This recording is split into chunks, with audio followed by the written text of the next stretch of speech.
Hello dear students, English Marigold में the giving tree जो आपका चैप्टर है उसका हिंदी अनुवाद हमने यहाँ तक कल जान लिया था। आज उससे हम आगे बढ़ते हैं। And when he came back after some years the tree was so happy that it could hardly speak. इसमें कह रहा है ये कि जब वो बच्चा, वो बॉय कुछ सालों बाद वापस आया तो पेड़ उस बच्चे को देख के बहुत खुश हुआ, और इतना खुश हुआ कि वो पेड़ बोल भी नहीं पा रहा था। Now the boy was a young man, और अब वो बच्चा एक यंग मैन बन चुका था, यानी कि वो बच्चा बड़ा हो चुका था। ट्री कह रहा है कम बॉय कम, आओ बच्चे आओ, what can I do for you, मैं आपके लिए क्या कर सकता हूँ। यंग मैन कहता है I am going on a business trip, मैं एक बिजनेस की ट्रिप पे जा रहा हूँ। I want a boat to take me away, और मुझे एक नाव चाहिए जो कि मुझे बिजनेस ट्रिप पे ले जाए। Can you give me a boat, क्या आप मुझे एक नाव दे सकते हैं। अब ट्री कह रहा है all I have left is a trunk, अब मेरे पास सिर्फ मेरा ट्रंक यानी कि तना बचा हुआ है। कट डाउन माई ट्रंक, मेरे तने को काटिए। एंड मेक अ बोट, और इससे आप नाव बनाइए। Then you can sail away, और उस नाव से आप समुद्र की यात्रा कर सकते हैं। नैरेटर, कहानी सुनाने वाला, कह रहा है the young man cut the trunk of the tree and sailed away in a boat. अब उस यंग मैन ने, उस जवान आदमी ने पेड़ के तने को काटा और बोट में समुद्र की यात्रा की। The tree was left only with a stump, अब उस पेड़ के पास केवल स्टम्प यानी कि ठूंठ बची हुई थी। ठूंठ का मतलब जो कि किसी भी पेड़ के जो निचला हिस्सा होता है उसको हम स्टम्प कहते हैं। ठीक है, तो पेड़ के पास यानी कि वो पेड़ जो है अब केवल एक ठूंठ रह गया था। नेक्स्ट पेज पे बढ़ते हैं।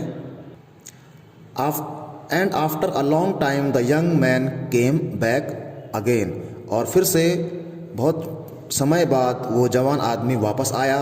Now he was an old man but the tree recognised him, अब वो यंग आदमी जो कि पहले बच्चा था अब वो एक बूढ़ा आदमी बन चुका था, लेकिन पेड़ ने उसे पहचान लिया था। पेड़ कह रहा है I am sorry friend but I have nothing left to give you, पेड़ कह रहा है दोस्त मुझे माफ़ कीजिए लेकिन मेरे पास आपको देने के लिए अब कुछ भी नहीं है। माई एप्पल्स आर गॉन, मेरे पास सेब भी नहीं है। ओल्ड मैन, अब वो बूढ़ा आदमी कह रहा है my teeth are too weak for apples, कि मेरे जो दांत हैं वो कमज़ोर हो गए हैं, और इतने कमज़ोर हो गए हैं मेरे दांत कि मैं सेब भी नहीं खा सकता हूँ। ट्री कहता है माई ब्रांचेज आर गॉन, मेरी शाखाएं जा चुकी हैं। You can not swing on them, अब आप उसमें झूल नहीं सकते हैं। ओल्ड मैन, बूढ़ा आदमी कहता है I am too old to swing on branches, बूढ़ा आदमी कहता है कि मेरी उम्र अब जो है झूलने की नहीं रह गई है। ट्री कहता है माई ट्रंक इज़ गॉन, मेरा तना भी चला गया है। यू कैन नॉट क्लाइम, अब आप उस पर यानी कि आप मेरे ट्रंक पे नहीं चढ़ सकते हैं। ओल्ड मैन, बूढ़ा आदमी कहता है I am too tired to climb, कि मैं इतना थक चुका हूँ कि मैं चढ़ नहीं सकता हूँ। नेक्स्ट पेज पे बढ़ते हैं।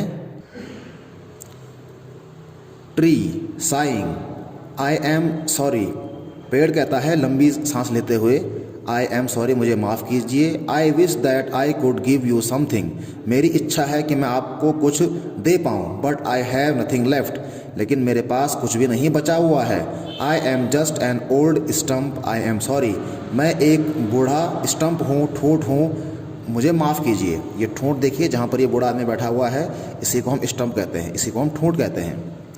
ओल्ड मैन, बूढ़ा आदमी कहता है dear tree you have always given, प्यारे पेड़ आपने हमेशा ही मुझे दिया है।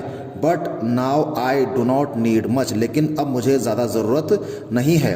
Just a quiet place to sit and rest, मुझे एक शांत जगह चाहिए जहाँ मैं बैठ सकूँ और आराम कर सकूँ।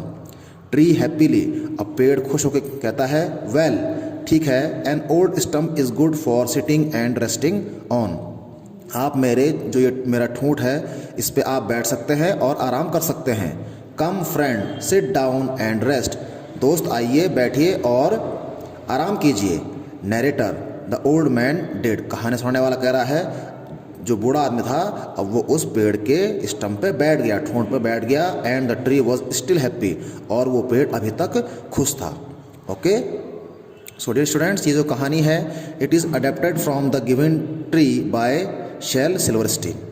ओके, तो इस कहानी से हमें मॉरल क्या मिलता है कि आप जितना देंगे उतना ज़्यादा आप क्या रहेंगे, खुश रहेंगे। ओके, तो इस पेड़ ने देखिए, पेड़ ने अपनी ब्रांचेस दी इस ओल्ड मैन को, ठीक है ना, अपने ट्रंक भी दे दिया था घर बनाने के लिए, बोट बनाने के लिए, ठीक है, इसको अपने एप्पल भी दिए और बैठने के लिए इसको लास्ट में अपने ऊपर इसको बैठने भी दिया और रेस्ट करने भी दिया। ठीक है, तो इस कहानी का मॉरल क्या है कि हमको जो है जितना हम दे पाएँ दूसरों को उतना हम ज़्यादा खुश रहेंगे। Okay, thank you.